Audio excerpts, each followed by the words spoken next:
Bonjour Antoine Videguin. Bonjour. Vous êtes chargé de mission Cité Digitale à la mairie de Bordeaux et vous venez d'intervenir aux deuxième rencontre au doigt et à l'œil qui se déroule au Rocher-Palmer à Senon dans l'atelier La mise en scène des médiations culturelles. Comment, selon vous, les outils numériques permettent une appropriation différente des espaces publics? Qu'est-ce que s'approprier un espace public? C'est se retrouver dedans, être capable de déambuler, d'en sortir aussi, et d'avoir une intimité avec cet espace, quand même il est public, qui est aujourd'hui permise par le numérique. Veiller à l'appropriation des espaces publics, quand on est, comme Bordeaux, une ville qui s'intéresse désormais au maillage fin, au détail, à l'aménagement des objets, des places, et plus seulement aux grandes structures, c'est créer l'ensemble des facteurs qui vont permettre cela. Alors, le préalable en dessous, c'est l'infrastructure, c'est le lourd, c'est s'assurer que Internet à haut débit et à très haut débit arrive bien, qu'il arrive aussi dans l'espace public via le Wi-Fi. C'est un chantier 2012 pour la ville de Bordeaux, qui est très inspiré de l'expérience du Wi-Fi de Bilbao, public, gratuit, simple d'accès. Mais ce n'est pas que le débit, ce n'est pas que la connectivité, c'est aussi la proposition par la ville et par les acteurs privés qui le font spontanément ou orchestrés par la municipalité, de services, donc d'usages, qui vont permettre au bon moment, à la demande, pour des publics de plus en plus exigeants, de plus en plus impatients aussi, parce qu'ils sont habitués à un confort, à la desserte en contenu en fonction du contexte. Ils vont leur permettre d'avoir la satisfaction qu'ils attendent. C'est aussi bien pouvoir se connecter, bien sûr, avec son smartphone, qui est devenu le sésame pour tout cela, à des informations municipales, à l'agenda, que de pouvoir accéder aux réseaux sociaux globaux, réseaux sociaux locaux ou thématiques, et puis aussi avoir tout simplement le contenu attendu sans attendre. Alors justement, dans une cité de l'importance de Bordeaux, mais c'est valable partout ailleurs, se pose de toute façon le problème de la fracture numérique, avec toutes ses dimensions, je dirais, en particulier sociale. Le mot qui a été utilisé souvent, c'est égalité. Comment traiter cette égalité dans l'accès au numérique, dans l'usage du numérique dans la cité? Il n'est pas possible d'envisager un projet de cité digitale comme le souhaite Alain Juppé si une partie de la population est durablement exclue de l'accès à Internet dans de bonnes conditions et de l'usage. J'y insiste, car il faut avoir le courage des derniers centimètres de travail à faire pour être certain qu'adoption il y a, et pas juste proposition théorique. Donc, pour arriver à cela, la ville, c'est le bon échelon, c'est l'échelon de la proximité, la ville travaille à la fois à mailler le territoire pour être certain, comme je le disais tout à l'heure, que la desserte sera bien là, et adapter, parce qu'un abonnement à Internet coûte, parfois est inabordable. On sait que certains publics, particulièrement fragiles, se désabonnent d'Internet depuis qu'a commencé le courant de fond de la crise de 2008. Donc il faut travailler activement avec les bailleurs sociaux, avec les opérateurs, pour promouvoir des offres d'Internet adaptées, d'Internet social. Il en existe certaines sur le territoire qui sont intégrées dans les charges locatives ensuite.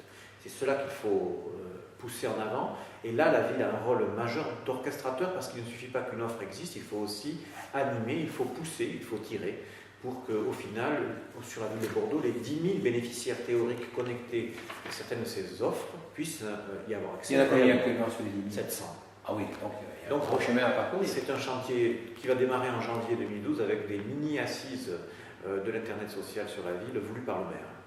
Alors justement, on parlait du maire, Alain Juppé, maire de Bordeaux, dans son intervention à Métronome, a dit l'importance qu'il attachait au numérique en navigation. Vous intervenez comment, vous, personnellement, dans cette mise en œuvre? J'interviens bien sûr en proposant une orchestration de l'ensemble. Je n'y interviens certainement pas seul, car un projet comme celui de mettre en place l'éducation numérique dans les écoles nécessite d'avoir des alliés sûrs et puissants. Alors ces alliés sûrs, c'est qui? Les enseignants, bien sûr. Les enseignants. Sans eux, rien ne se fait. Alors comment fait-on pour avoir les enseignants comme alliés? C'est qu'entre la ville et les enseignants, il y a toute une chaîne d'acteurs, tous plus indispensables les uns que les autres, les formateurs de l'inspection académique qui interviennent sur le terrain, les inspecteurs qui valident les usages et les encouragent, et les services municipaux dont le dévouement dans cette histoire est allé largement au-delà du simple exercice de leur devoir. Il y a une vraie passion au sein de la ville pour le projet de numérique en éducation, aussi bien dans notre direction de l'informatique, qui est le maître d'œuvre de l'installation des tableaux avec les prestataires techniques, que de la direction de l'éducation. Donc il faut que tous les acteurs soient dans une même boucle, et je dirais que le chantier est suffisamment enthousiasmant quand on voit les premiers résultats pour continuer la dynamique. Alors concrètement, parlons quand même de la décision de départ. Cette décision consistait à souhaiter équiper l'ensemble des classes des écoles de l'enseignement élémentaire d'un tableau numérique interactif. Oui, mais... Et Alain Juppé, si ma mémoire est bonne, dans son intervention à Métronome, a dit qu'en se déplaçant, je crois que c'est à Londres, il a dit ça, il faut qu'on installe ça à Bordeaux. Absolument. Le BET avait été à Londres un moment d'inspiration parce que non seulement on voit les usages réels, mais on voit aussi l'extraordinaire effet d'impulsion économique de tout un secteur, de toute une industrie sur laquelle la France a également à se positionner si nous ne voulons pas demain que nos contenus soient édités ailleurs dans le monde. C'est une question que Marcel Desvergnes a abordée tout à l'heure à juste titre. S'agissant de Bordeaux et de la façon de faire, la décision étant prise, il faut ensuite qu'elle soit partagée. Donc, surtout éviter à tout prix l'innovation décrétée. Pour arriver à l'objectif d'un tableau numérique, non pas par école, mais bien comme vous l'avez dit, dans chaque salle de classe, c'est-à-dire tous les enseignants utilisateurs, il faut que ceux-ci y voient l'intérêt clair et direct. Il faut donc créer l'envie, et le préalable à toute installation, à tout débarquement technique dans la salle de classe, c'est l'explication, c'est le temps de partage qui avait été organisé très en amont. Ça avait été une journée spécifique là-dessus et d'autres travaux d'accompagnement de l'inspection académique pour que un premier peloton d'enseignants voit qu'il y a au fond un coût d'entrée assez bas en termes de technicité, en termes de temps passé, c'est très important, on ne peut pas demander à tout le monde d'être un passionné des TICE. Et à partir de là, eh bien, je dirais que la preuve se fait par la proximité, par la capillarité. Tel collègue dans la salle d'à côté utilise le tableau numérique, moi aussi je peux y arriver. Et la partie est gagnée quand 50% sont devenus adopteurs. Nous en sommes aujourd'hui à 200 tableaux installés dans nos écoles. Alors la démarche que vous mettez en œuvre, si je crois bien, c'est une démarche de mise en œuvre d'appel à projet. Oui. Pourquoi une démarche d'appel à projet? Parce qu'à un moment donné du dispositif, il faut qu'il y ait une intention et une volonté. On parlait de volonté partagée, mais le centre de gravité, il est du côté de l'enseignant et de son envie de faire. Quelle meilleure manière de le manifester qu'un projet écrit, qui doit rester bien sûr simple et accessible, et qui témoigne de la bonne compréhension des enjeux dans le domaine.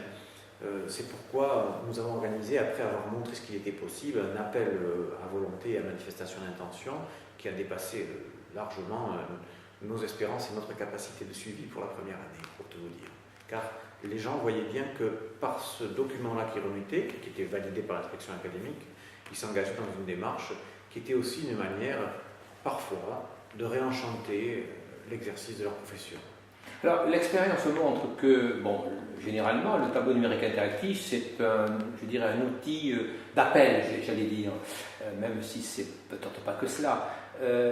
Vous avez des étapes après, le TNI, NT, plateforme de ressources, où est-ce que vous en êtes à ce niveau-là? Il est important de bien comprendre que quand on intervient depuis l'administration et son temps nécessairement serein pour l'exécution des choses, on ne peut pas être de toutes les micro-innovations intermédiaires.